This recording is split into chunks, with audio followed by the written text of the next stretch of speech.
Welcome back, everyone. Great to have you here today on the Integrative Health Coach Success Podcast, episode 24. So if you want to follow along today with all the takeaways and any links that we may have, you can always head on over to ihp.coach/024.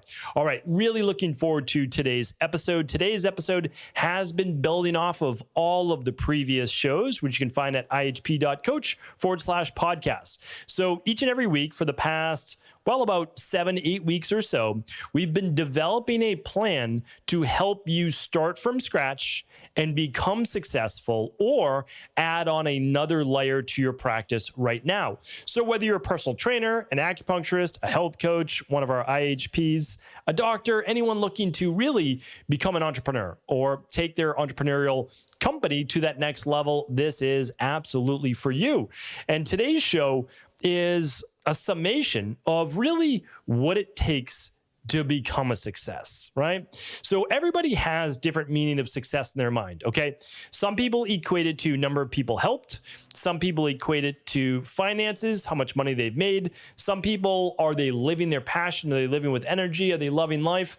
I personally believe, why can't it be everything? Like, why do you have to have only abundance in one area of your life? I'm not sure why we've been taught that we can't have it all. I really don't. I believe that that's a falsehood. I believe a lot of it is framed from our subconscious beliefs, what we've been told to believe essentially our entire life. But I really believe that you can be successful in every area of your life. And what you do as part of your career, whether it's part-time or full-time, can be a big part of that. I mean, I really believe that. I've always, for me, I've never focused on the numbers. I've never been, I need to have this many subscribers. I need to bring in this much income. You know, it's never been a focus of mine. I mean, there's a certain amount of income that each one of us needs in order to live our life. And of course, that's part of success, to have the options that we want. For some people, it's $5,000 a month. For others, it's $10,000 a month. For others, it's $20,000 a month. Well, again, like, it's not for me to tell you what level of success is in terms of finances. We just need a level.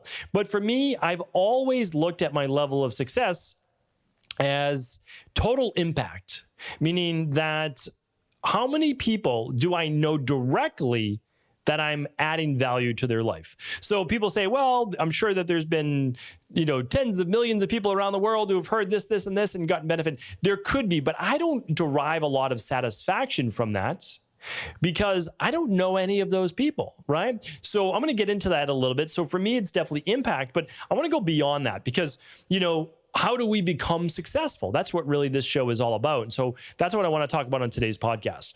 All right. So a lot of people say, when I publish my book, when I start my blog, when I do my podcast, when I open my location, when I, really start to post on social media every day, that's going to lead to me becoming successful. Well, yes and no. Because again, this podcast is also about honesty, right? These videos, these podcasts are about honesty.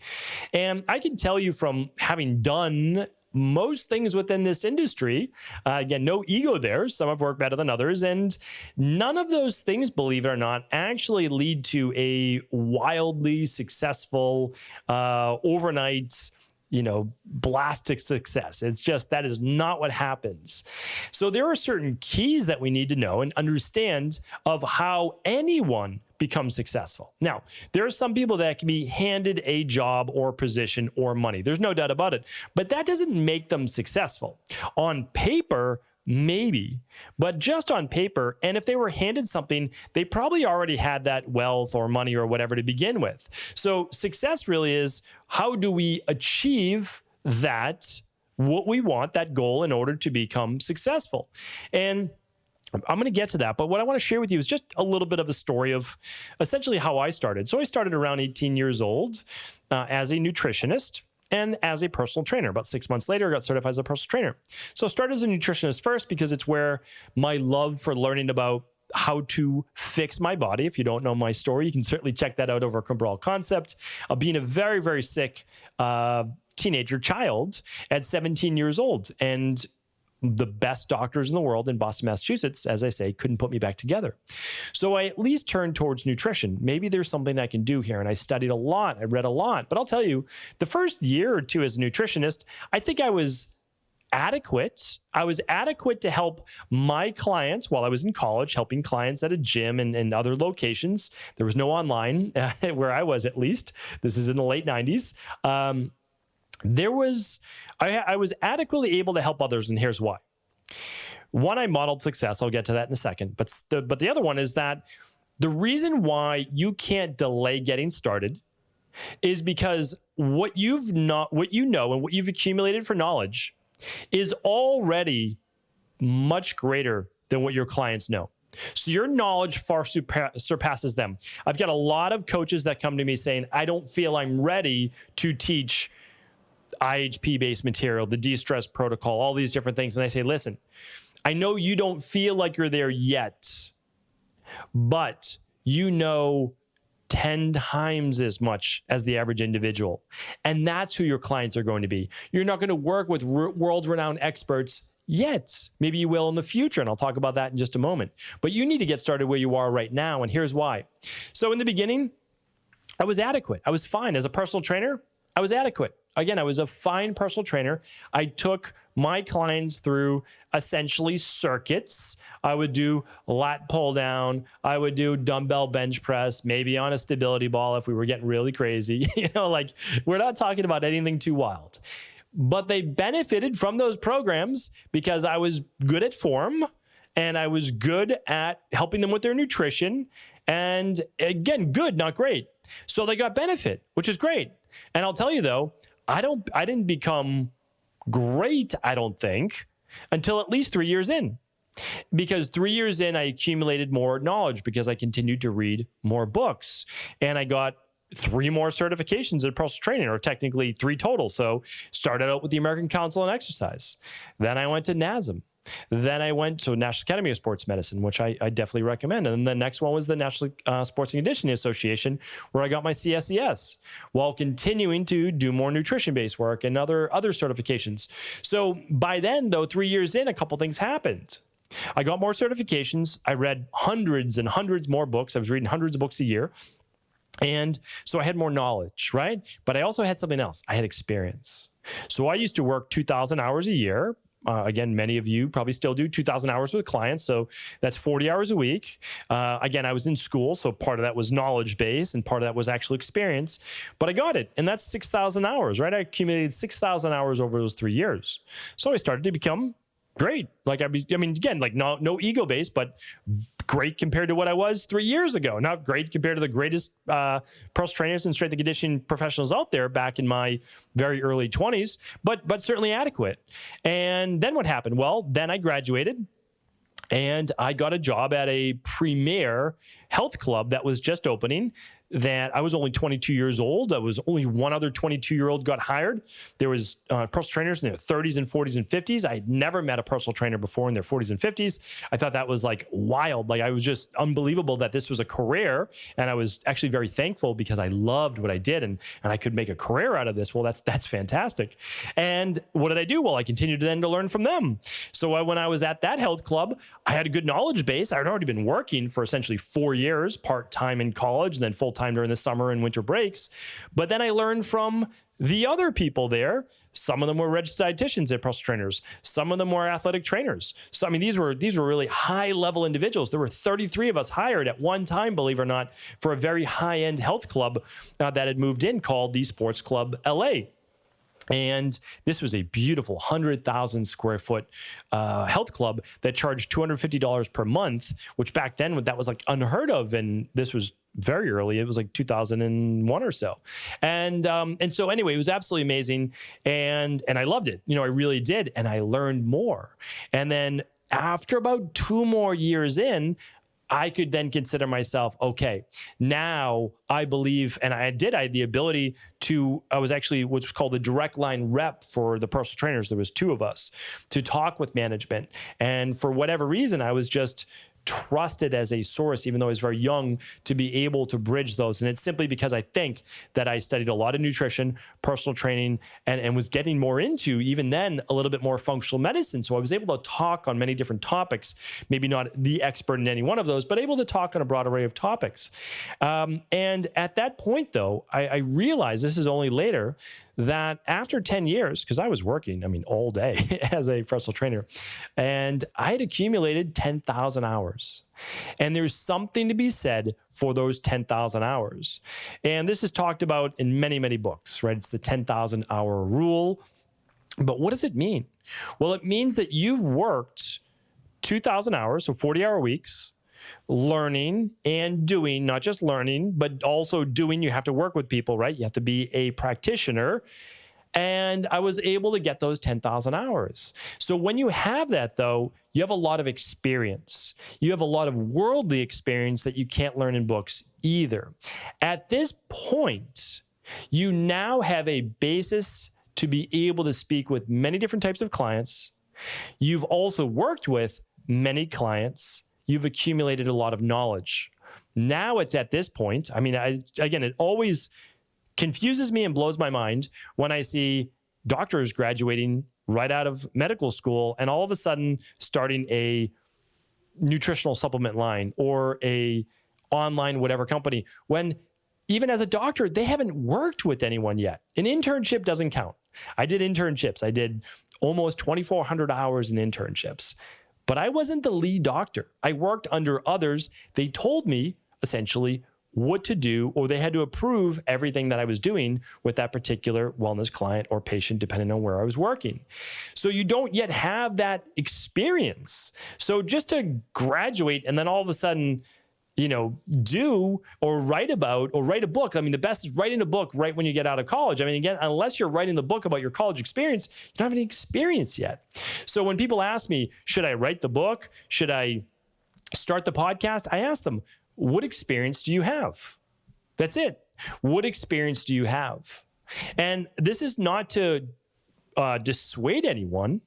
It's actually the opposite. It's if we're trying to do no harm, and we're trying to do the greatest good for our clients and the world out there, let's accumulate some life experience first. So what that means is this. You don't need to have 10,000 hours to get started. I'm not saying that. If you remember, I said about 2-3 years, right? I was like, okay, yeah, at 3 years, I felt like I've been doing this for a bit. Definitely know way more than the average individual. And I'm very confident I can help other people. And then at 5 years in, I said, okay, now I've got to test these theories as well, because half a decade's gone by. What I thought in the beginning, well, some of those things have changed, right? So now I'm at my 10,000 hours. I'm not asking you to not put out your work until you get to 10,000 hours. I want you to post on what you learn every day. I've talked about that through my previous podcasts. But when you want to take it to that next level of when does really success begin? It begins after you begin to do and accumulate not just knowledge, but experience working with people. So that is here to say today, simply get started.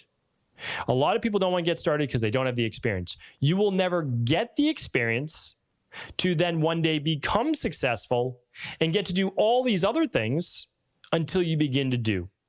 And I really think that you're going to want to put in at least 3,000 to 5,000 hours before you begin to do all these other things like write books and et cetera, et cetera. Again, they're all great, but you're not going to have enough of a deep of a base, right? It's not wide enough and it's not deep enough of a base to be able to then say, hey, this is what I'm leaning on of.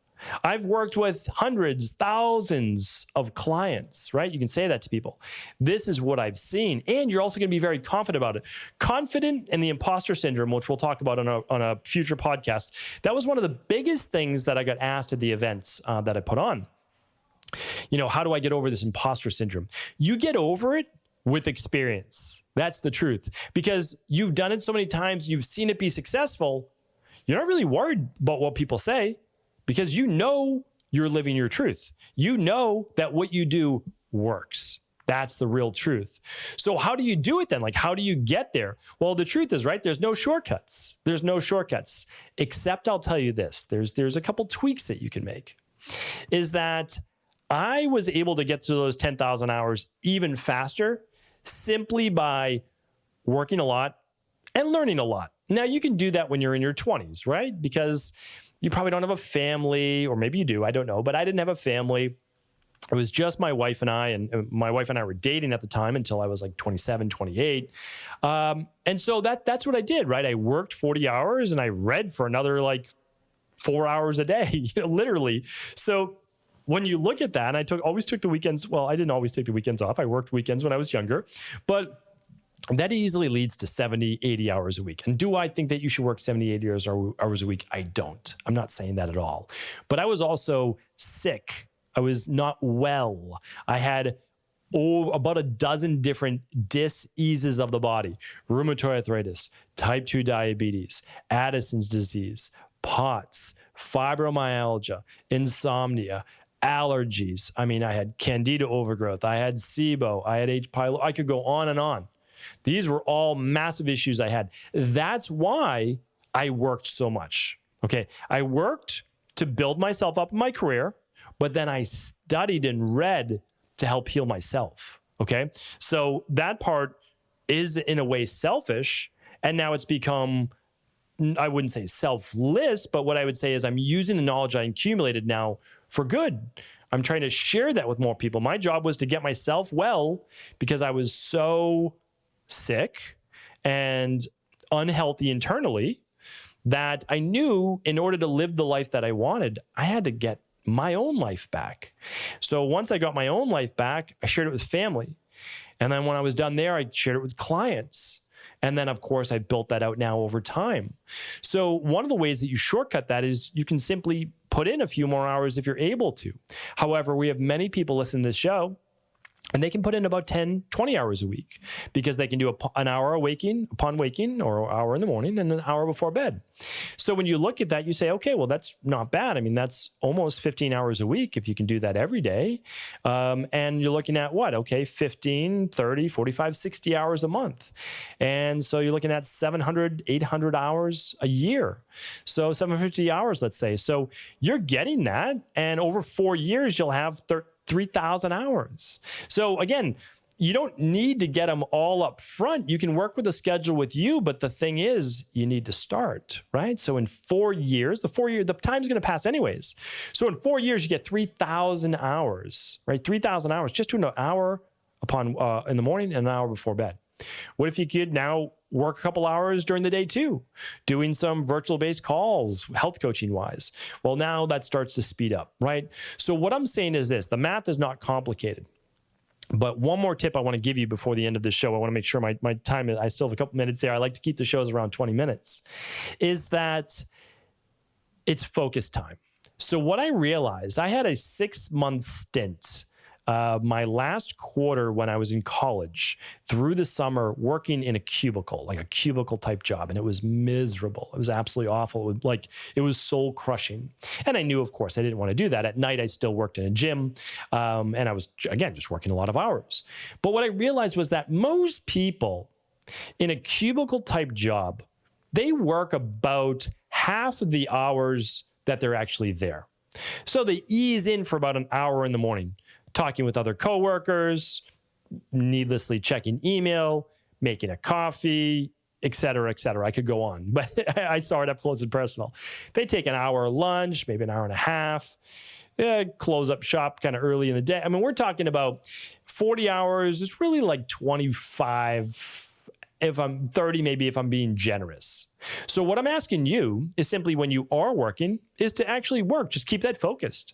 And if you do that, that focused work then begins to double. So if you work a real 40-hour week, you're doubling the productivity of someone typically at your average job, because you're working focused on yourself and you're working focused on your clients. So when I didn't have a lot of clients in the beginning, I did extra work for them unpaid, because I was getting experience and learning along the way. And they were, I would say, generous enough to choose me as their nutritionist, or back in the day, personal trainer before I became a doctor, to work with them. So I said, great. I used to put in, I would say, 2 hours for every hour appointment. There's no doubt about that in my mind. I gave more. I wanted to. I also had the time, and I needed to get the experience. When you live by this, it's so difficult to not be successful. It really is.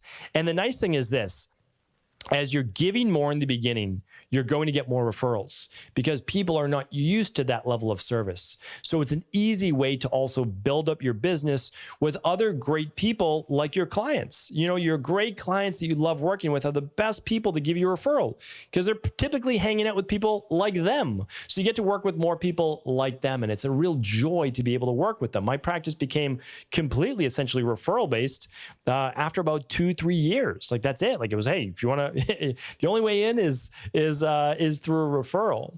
And so what the last thing I want to share with you is just this, is that all of this takes time. That's really what today was about. Becoming success is, I always say, not a matter of if, but simply a matter of when. It takes time in terms of knowledge accumulation, but also the part that people are forgetting is that it also takes experience. So dedicate as many hours as you can now, not more than you can, but simply what you can, and begin to work through your next certification. Begin to work with more clients, offer your time for free if you need the experience as a trade or barter with somebody if you'd like, or role play, or work only with family, whatever you need to do to get some of that experience, okay? Yes, you should be teaching and posting online to share your knowledge, gaining the experience, and over time, it just begins to accumulate. There is no secret. The only secret is getting started, okay? Putting in as much as you can. When the going gets tough, go back to your why. Understand your why. Know that what you're doing holds a lot of value to you, a lot of deep meaning, and it's going to provide for you in almost every area of your life if you stick with it. So hopefully today's show was helpful. Thank you so much for tuning in. All the previous podcasts are over at ihp.coach/podcast. And of course, if this show is helpful, feel free to pass it along to a colleague, and I would love for you to subscribe and review the show. Take care, everyone. Have an amazing day. I'll talk with you next week.